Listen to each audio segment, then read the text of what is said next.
Live. Well, good afternoon, everybody. I'm Don Clavin, the Town of Hempstead Supervisor, and we're here for an important meeting to talk about the coronavirus, steps that we've taken, and more importantly, steps that you can take at home to help stop the spread of this. The first thing every resident needs to know is we need to relax. By working together and being together and doing the precautions that are necessary, we will get through this epidemic. I'm joined here today by two individuals, Dr. David Neubert, head of our emergency services for the town, and Councilman Anthony D'Esposito, former fire chief, as well as former New York City detective. And again, the purpose of this interactive meeting is to try and answer the questions of the residents to alleviate their concerns, and also have you know some of the steps that you can do in your house and in your daily life to help stop the spread of this virus. Many of you may or may not be aware, a little while ago the county executive announced that here in Nassau County, all schools will be closed for the next 2 weeks. And why was that done? The county executive again stressed the fact that this is protocol procedure to stop the spread of corona. And again, that's part of the discussion and part of why we're here today. The doctor is going to go through simple protocol. Simple things as washing your hands, maintaining social distance from those around you, but most important, remaining calm. That is the essential thing all the residents need to know. We all have fears. We are husbands and wives, we are fathers, we have grandparents, we have little children. We all have rightful concerns in our lives, but the idea is when we remain calm, we stick together, we will get through anything and be able to accomplish it. For a couple of remarks before we bring up the doctor, I'd like to introduce Councilman Anthony D'Esposito. Well, thank you, Supervisor. I just want to give the message to all our Town of Hempstead residents that we are really doing everything that we can to make sure that we provide all the resources necessary to keep everyone healthy and safe. We've been working great together with the Supervisor, with Dr. Dave, with my colleagues on the town board, and the message is pretty simple, is to keep each other safe, to take the proper precautions and proper hygiene, and make sure that we all stay smart. Use common sense, wash your hands, and take the advice of people like Dr. Dave. I think we need to make sure that we're not taking advice from our people that become doctors quickly on social media, but from the real doctors. That's true. So with that, and thank you, Councilman, and thank all the colleagues. It is about working together. We have open lines of communication with Nassau County, the Nassau County Department of Health. The doctor will touch base on that a little bit with the governor's office and with all localities, including mayors, villages, and cities. Why? We want to all be on the same page. We want to be cohesive and give the proper recommendations and be consistent. And with that, I'd like to now introduce and to take questions Dr. David Neubert. He is the head of the EMT for the town of Hempstead. He has been a steady hand. We like to refer to him as Dr. Dave because he has a great demeanor and a real calming source during times that people have a lot of angst. So with that, I'd like the doctor, if he'd like to introduce himself to any of the viewers here, as well as give some basic information on precautions they could take. We appreciate you taking your time out of this very hectic schedule to help us. Absolutely, Supervisor. Thank you very much, and thank you, Councilman. So, hi everybody. I'm Dr. Dave Neubert. Dr. Dave's fine if you want to throw questions to Dr. Dave. Board certified in emergency medicine, and I've worked for the town for more than 20 years. I am the medical director for the town, and I'm helping to lead all of our medical efforts to combat the coronavirus and slow the spread. And my background is also in emergency medical services, and I work very closely with the fire and EMS services throughout our county. And again, with the councilman as well, the two of us have many contacts throughout the fire and EMS service. So we are coordinating the town's medical response through our own EMS department. We have an emergency medical services department here at the town that, while in the summertime sometimes covers our beaches, actually always covers our beaches, they are now providing a public health role as well, and we've activated them, and we're using them to help us combat the spread of the virus. We've been working very, very closely with the health department. I actually have a meeting with them after this, so we're making sure that we are connecting with all of our partners in government and our health partners as well, that to make sure that we're all on the same page and that we're doing everything we can. And I just want you guys to be very clear, as the supervisor said, we are actively monitoring the situation. As a physician, I am providing medical support to the town and making sure that everyone that works for us stays safe and that they have the proper information to keep you safe. So just like the supervisor said, it's very important that you guys do not panic. There is no reason to panic, but it is important that you take this seriously. We do not want to ignore that there is a virus spreading that can cause some people to get very sick. The good news, and this is the thing that really you have to remember, is that most people do not get any symptoms from this virus more serious than a cold. So for about 80 to 90% of the people, they will just have cold symptoms and it would be just like any other cold and they'll be fine. But there are people, especially the elderly and people with other medical conditions such as heart disease, diabetes, emphysema and other breathing problems, immune suppressed, people with cancer. They, if they get exposed to this virus, could have very serious complications, and some people have died from it. So why we're doing all the things that we're doing is we want you to be healthy and safe. We want our neighbors to be healthy and safe, and it's very important that as a social environment and as social community that we want everyone to be safe. We don't just want ourselves to be safe. We want our friends and our family members and our neighbors to be safe. So the tips I'm about to give you will keep you and your family safe, but you have to remember this will keep everyone around you safe, and when we slow down the virus by doing these things, then that will help us get containment of this, and we'll get this under control, and then we can move on with other things and get back to our normal activities of daily living. So please just bear with everything that has to be done to make sure that we keep everybody safe. If for a few weeks you're a little inconvenienced, just understand we're taking the steps we need to take. We're not going to do anything we don't have to do, but the things that we're doing are very important to make sure that everyone stays healthy and safe. So that's the most important thing. And then just before we get to the questions, the basic tips, so that way you guys know, so we can just put that out there. The first thing is very good hand washing. So this is a virus that is spread like the cold.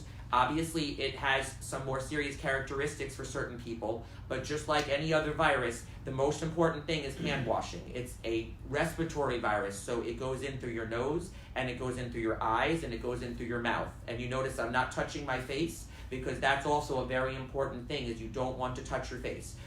If it's not somebody very close proximity that sneezes or coughs on you, the only other way to get the virus inside your body is to touch a surface where it's on, and then touch here, and it gets inside through your eyes, nose, and mouth.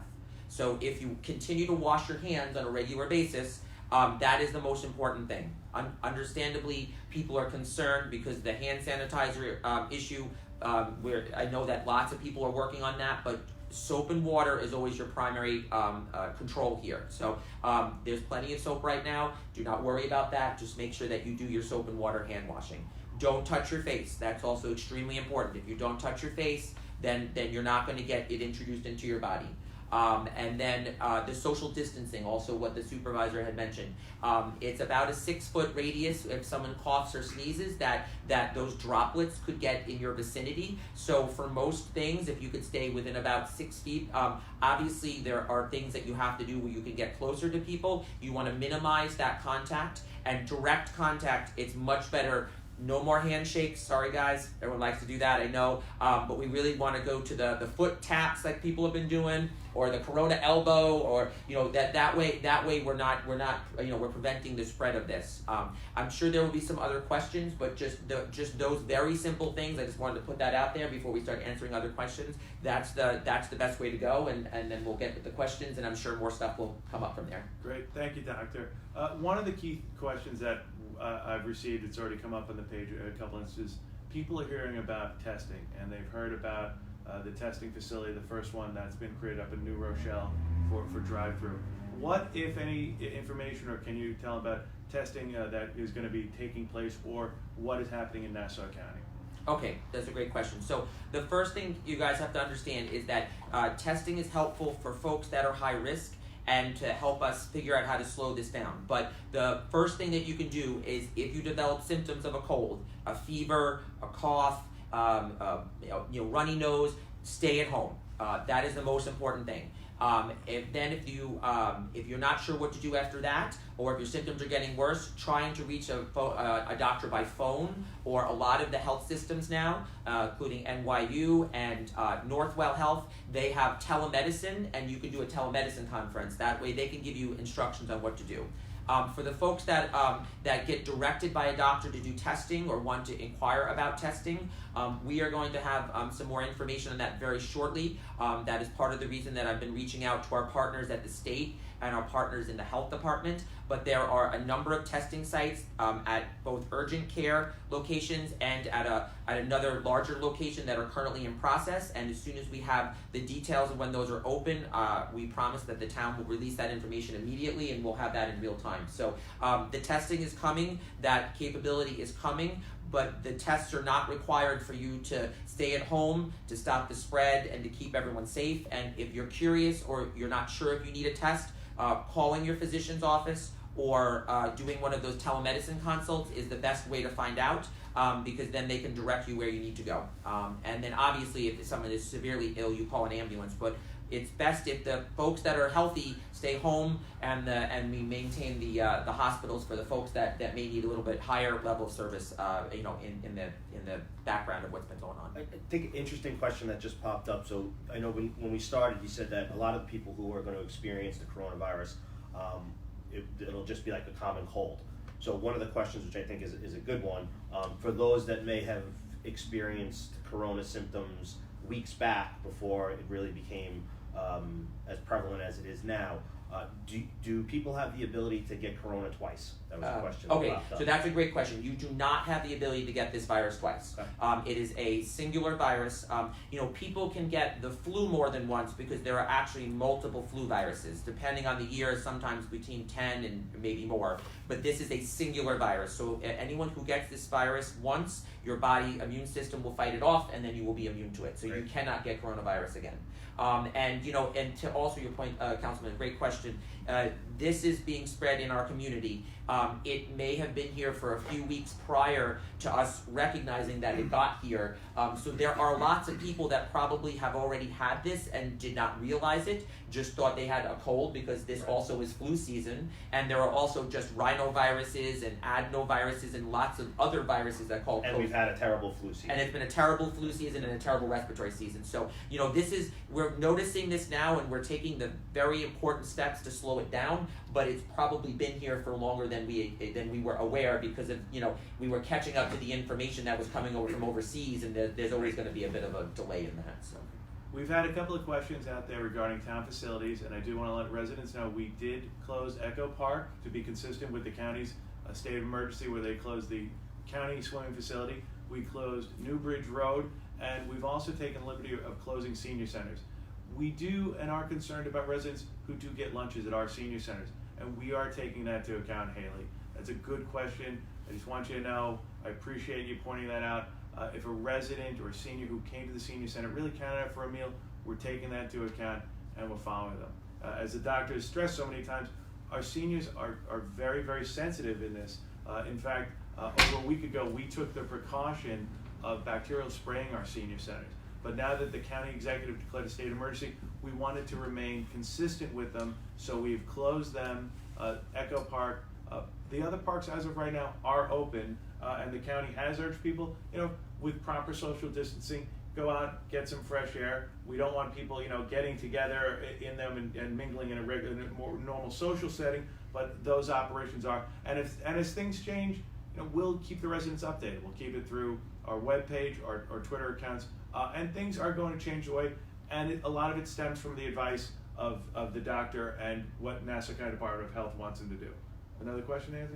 I think there was a few questions. I know that some of our awesome CSEA workforce is asking questions, and I think one of the common questions that has come up is, what is the town doing to protect our coworkers? So maybe you could just touch on a few of the steps that we've taken in order to make sure that our workforce remains safe and healthy. Absolutely, and it's very important from the beginning, from when we first started our task force that I joined with these two gentlemen. The first thing we've always been on our mind is making sure that our workforce is safe. As the town's physician, I am responsible for the health of every person that works for our town, and I have fielded probably more phone calls in the past 2 weeks than I had probably in the past 2 years of my life. And literally, my through the town heads and through the department heads, everyone that works for the town can reach out to me.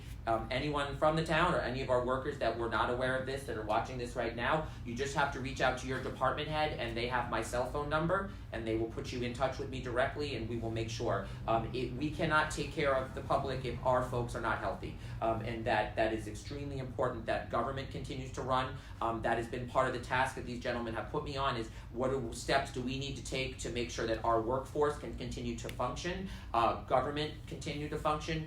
You guys still need to be able to live your life within the restrictions that we need to take to keep everyone safe, but we want life to continue, albeit in a restricted way. We still want people getting out, like the supervisor was saying. We still want people living their lives. I mean, it's important that we still do that. But we are monitoring the health. We're actually setting up a task force right now, and there'll probably be more details to follow soon on that. Our workforce will get some more information, but we are going to make sure that everyone has access to health information, and that our connection with the health department and with the state, anyone that needs anything, we will make sure they get that. Right, So. we've also had, we've set up a hotline, right, for our workforce if anybody needs to contact you. Right, and that hotline information will be getting out very shortly, guys. That's in the process, and that you'll get information on that As shortly well as as well. the supervisor took, real proactive steps to make sure that we had hand sanitizer at every scan-in station, more washing stations if needed. Yep. We have, abundance of supplies available, so everybody can keep clean, proper hygiene. Yep. So we're doing everything that we can. Yes, that's absolutely correct. We took the proper steps at Town Hall to make sure that everyone had the safety precautions that they need. Also, our town workers that you may see our town workers if you go to the clerk's office, or if you go to the tax receiver's office where you used to work. You may see them with gloves on. Please don't take offense to that. That is just so that they can stay safe. I actually also, the supervisor and the councilman had me go out to all of our town departments, and we'll continue that process where we're actually teaching them how to keep their family and their healthy ones safe. I've been to a number of the departments in Town Hall, and we're also extending that as well to any other departments that want it. That way, our town workers have the information they need to stay safe. And then we just ask you guys, again, to part of the social responsibility that comes from this for us all to keep each other safe. If you're not feeling well, please don't go to Town Hall. Please do not go to the receiver's office. We want to make sure that we're minimizing the spread of this.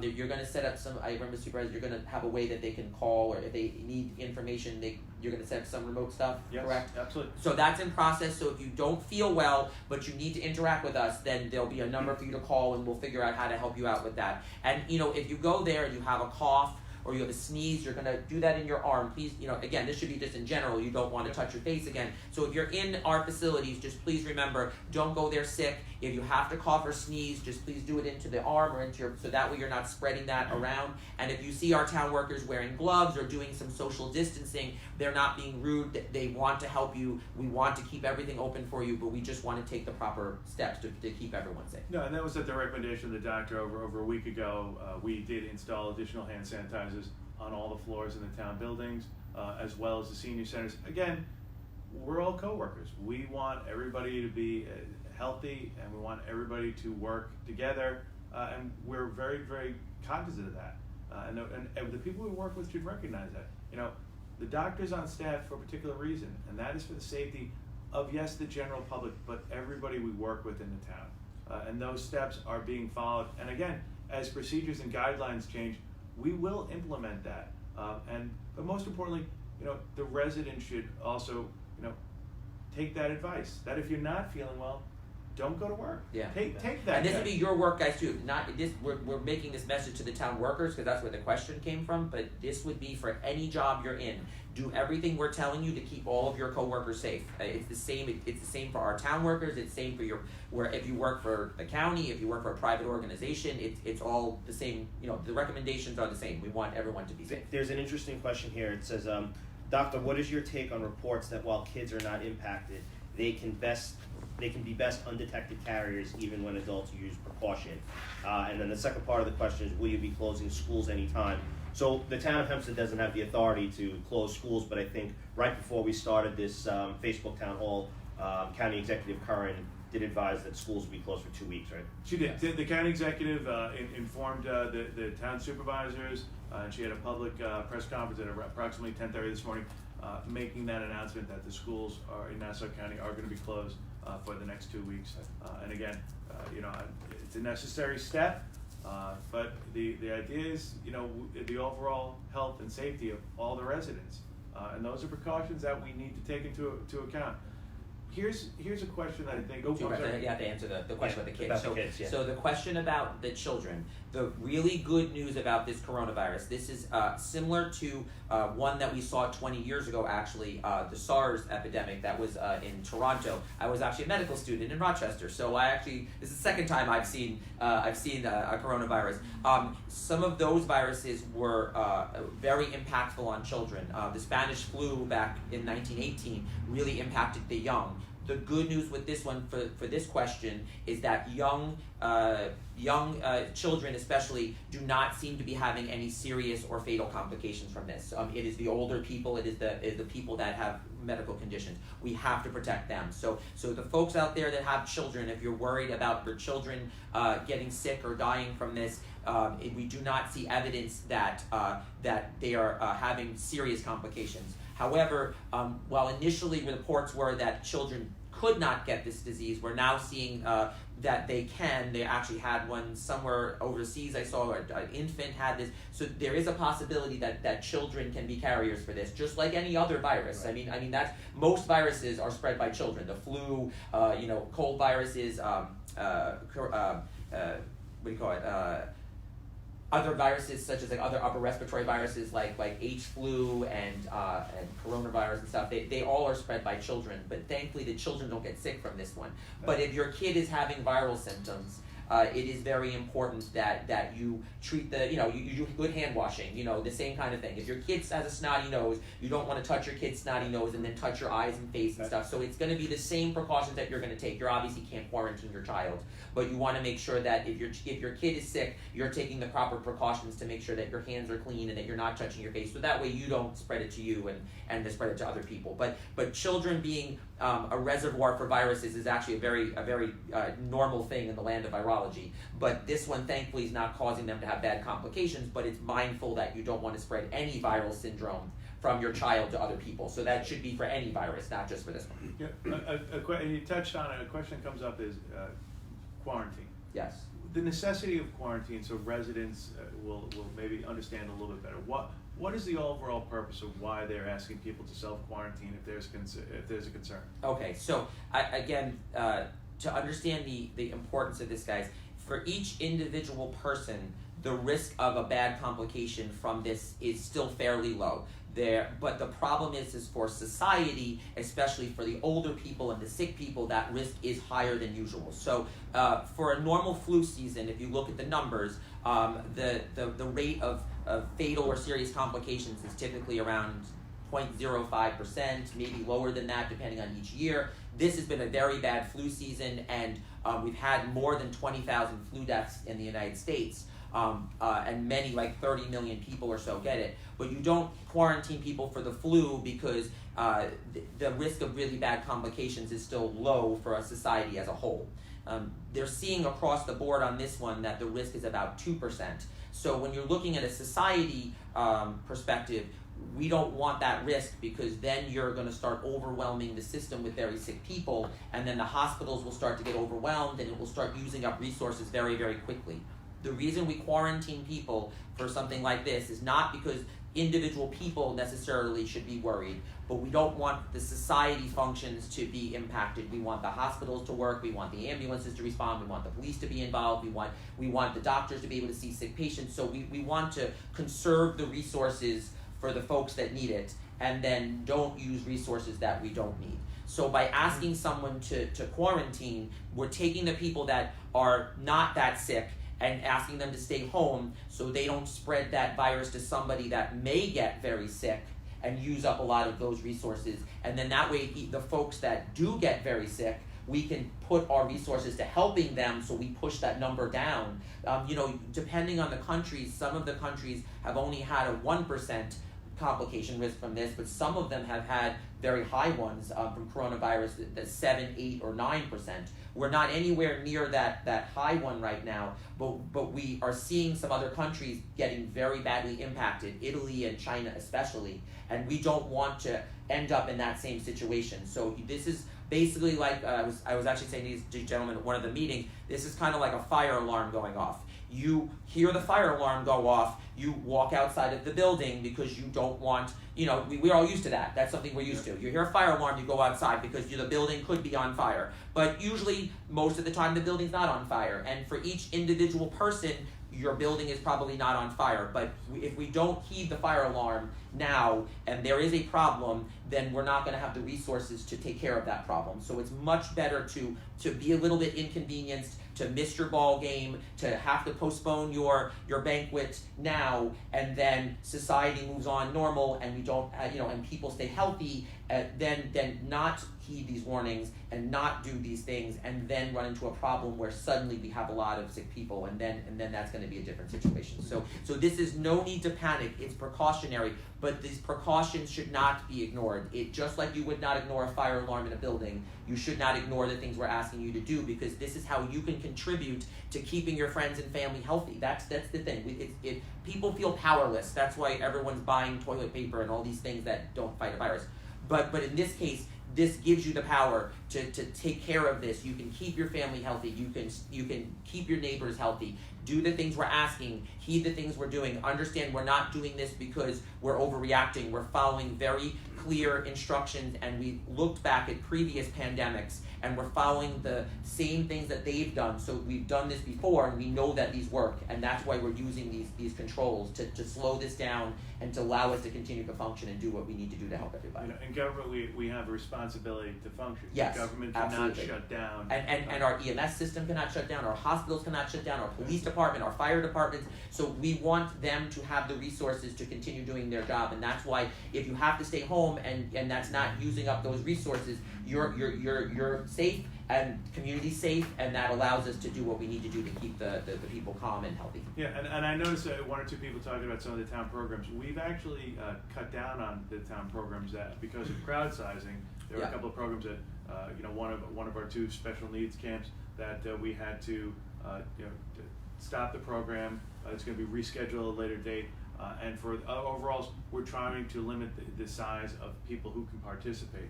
The state set forth some guidelines. We're actually having more rigid guidelines on how many people we're allowing to get together. But also, if it does come to it and we have to cancel additional programs, or we will.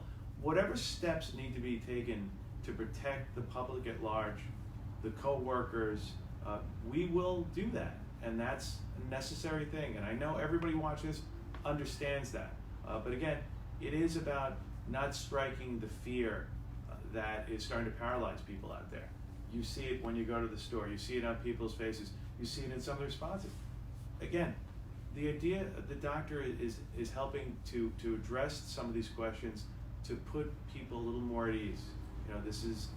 We have not seen something like this in our lifetime. This is unprecedented. Unprecedented. Yes. And it's a change. And like I said, and it is going to be, there are concerns, people with their kids being home, how it's going to affect business.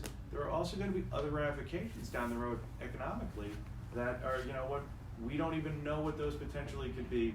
But again, it is by asking these questions, and Doctor, by you trying to address them, I hope people are listening and having a little bit at ease, and then taking this message and understanding it and passing it on to their friends about why these precautions are done and the steps that are being taken into account to help protect everybody, because we're all one big team. Yeah.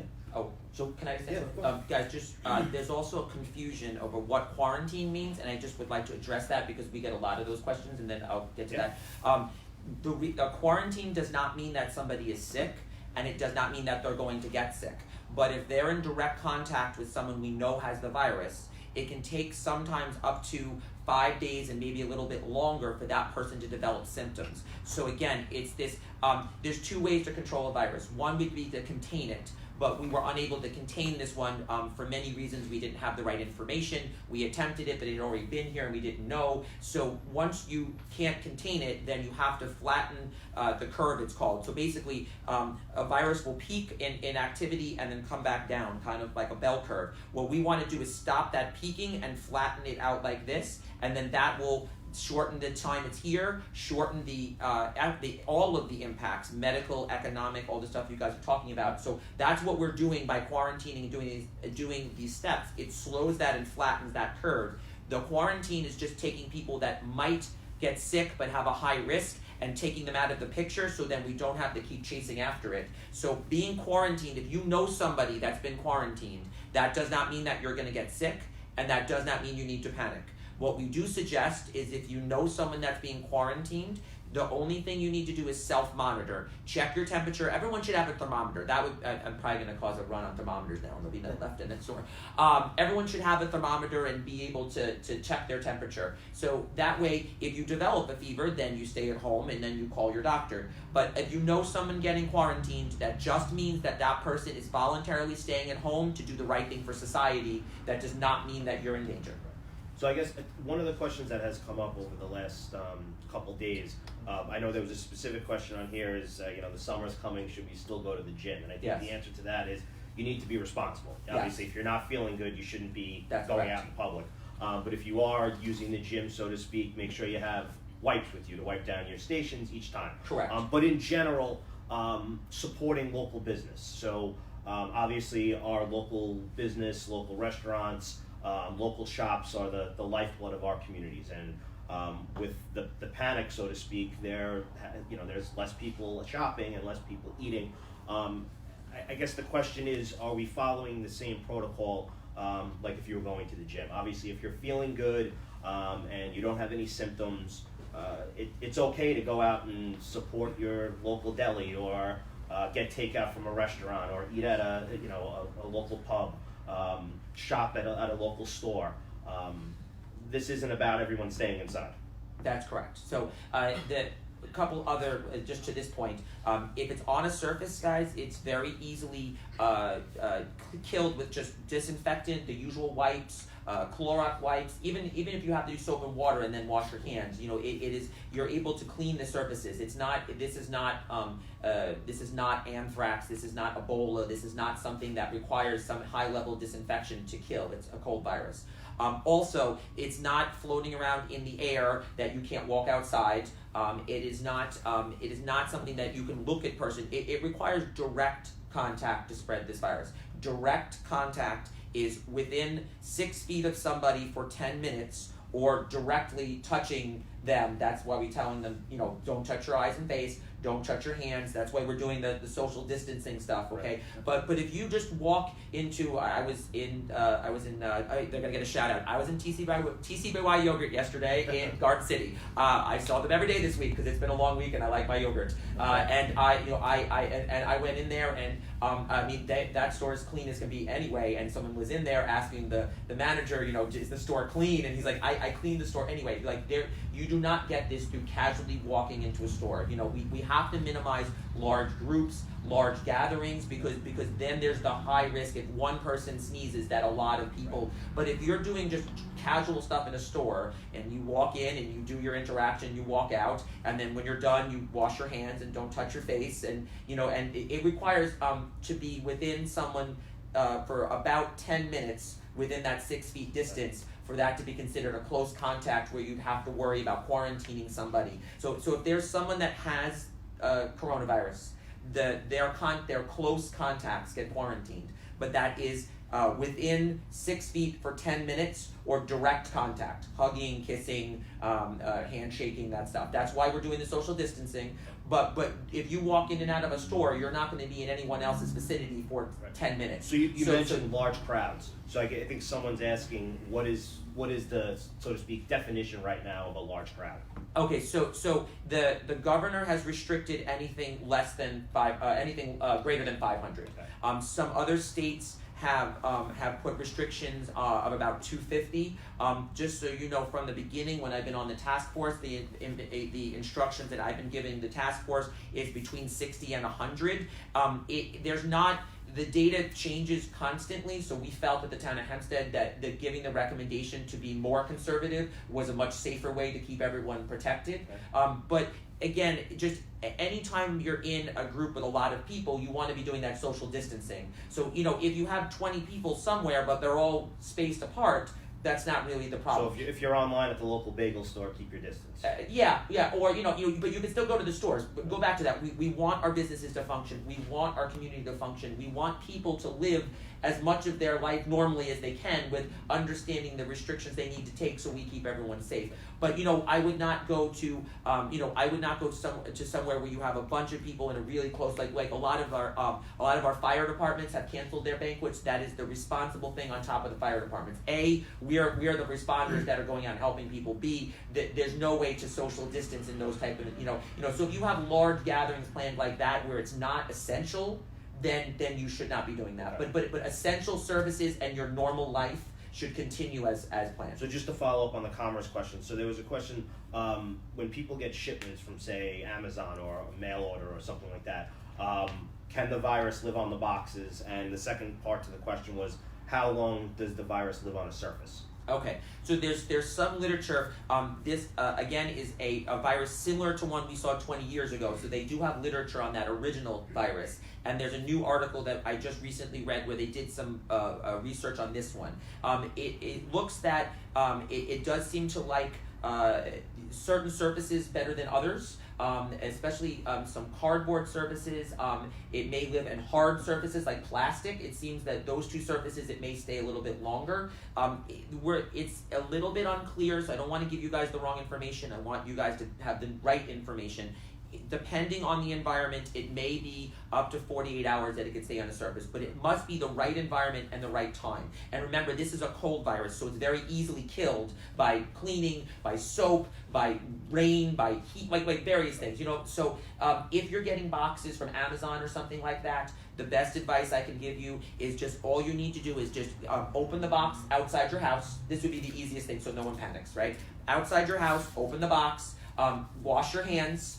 And then the inside of the box, I'm sure every single company that's doing this is taking the proper precautions because everyone's being safe. So then, you can unpack your box, and then, if you've touched the cardboard box, then again, just wash your hands. You don't need to go crazy. You don't need to, and especially if people are staying home, they're going to want to be doing a lot of stuff. Think about it. If there was really a risk from the amount of Amazon, Amazon must send how many boxes in a day, then this thing would be, so just the fact that all of those boxes are being sent on a regular basis and we don't have all these sick people, that can tell you that the box is not a huge deal. But mentally, people want to do things to feel like they're doing things. So I think those advice I gave you, that's a very reasonable way to take steps to protect yourself, but then you don't have to panic. For other surfaces, again, that's why if you touch a surface, it's important that you don't touch your face without washing your hands, and why actually, at the town of Hempstead, we've had the Department of General Services wiping down all the surfaces, why you have that company that you guys have coming out that are cleaning. If you're in your house, just make sure your countertops are clean, make sure to wipe down your doorknobs. That's the kind of general things that you should do just to be safe. Right. Again, it's not in the air, it's not floating around, it's not radioactive. So that's the kind of stuff that you need to do, and don't panic so much it's on a surface. Just keep things clean and wash your hands. Great. Yeah, I think that's part of it. It's not to panic, and I think so. We appreciate you taking the time to do this. We do have another Facebook Live set up for next, I believe it is Friday, March 20th at 2 p.m. where the doctor, as scheduled now, if things change, will again be answering some questions. But we appreciate you taking the time. We appreciate all the residents here in the town, the entire workforce, all the people we work with for their interaction. Again, this is about stopping the spread of the virus, taking all the precautions we can, while at the same time recognizing we are government. Government has to function, government has to continue, but we are taking into account procedures and steps to modify, again, for the safety of the entire workforce, which passes on to the general public.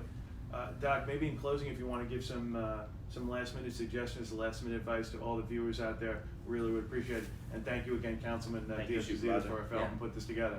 I mean, again, guys, the most important thing is just be calm. Do all the things that we've been talking about to keep yourself safe, your family safe, your colleagues safe, your coworkers safe, and your community safe. And if we additional steps have to be taken, this is monitored every day by multiple people at many different levels of our government, the county government, the state government, the CDC. I mean, there are many people behind the scenes that you don't see. Right now, I can tell you that I have multiple EMS workers right now setting up additional resources that we're going to employ this week to make sure that we're keeping you safe. So there's this whole background of things that we're doing that you don't see, but understand that we are actively working on this. And I can tell you that working for the town for many years, working with these two gentlemen in the past week and a half, 2 weeks, this has been seamless. Everyone's on board. It is a team, and we are here to make sure that you're safe. I'm offering the medical guidance. I'm connected with all of our colleagues, these gentlemen, and our task force and the government are making sure that we do the things to keep you safe and keep us running, like the supervisor has been saying. And just don't panic. Work with everybody. Ask questions that are smart. Don't listen to everything you see on social media. And like the councilman said, talk to a real doctor. Don't just that's important. It's going to be a constantly fluid situation. And also try not to watch the news every 5 seconds because there's going to be more cases. There's going to be different things. There's going to be things changing. That doesn't mean it's getting worse. It means we're doing the things we need to do. And if you get kind of caught up in that whole panic, then the panic is what gets you and not the virus. And we don't want either one of those things getting you. We don't want you panicked. We don't want you sick. We want everyone calm. We want everyone working together. We did this after Sandy, everybody. Remember, a bad thing happened. It was terrible. We had never seen it before. And then we got together as a society, we got together as a group, you were doing your stuff as a fire chief, and we fixed it, and we put everything back together and looked like there's still things that we're fixing, and it's not perfect, but it's a lot better. It's going to be the same thing with this. Do the things we need to do, work together, don't panic. This is something we've never seen before, but we got through it once, we're going to get through this one here, and it's going to be okay. That's the best I can tell you. And I saw some questions as we were going through. People were asking, at least the workforce, about their workspace, their pool cars. Just want to point out that we are providing any resources needed to all the departments, to the department heads, to get out to their employees, so we can keep those areas clean. Yeah, and it's just standard wiping it down. It's not nothing. This is nothing other than that. That's the. Well, I appreciate it. I do want to remind people that there are a couple of hotlines that have been set up by Nassau County and New York State. If you need them, the Nassau County hotline is 516-227-9570, and the New York State hotline is 1-888-364-3065. Again, we'll be providing more information. The doctor's going to be sitting later this week. If things change, I would ask residents to pay attention to social media, the Twitter of the town feed, the Facebook account, as well as their local papers to see if there are any changes. And again, by remaining calm, following the advice of the good doctor, we are all going to be working together so we can all get through this stage. And again, is by keeping and maintaining a level head, and more importantly, as a society, taking the steps that are necessary to stop the spread of this virus. So I want to thank the doctor, I want to thank the councilman, and I want to thank all the residents that participated, and I appreciate the ton of great questions, and I hope we will provide some good assistance to all of you today. God bless. Stay healthy. Thank you.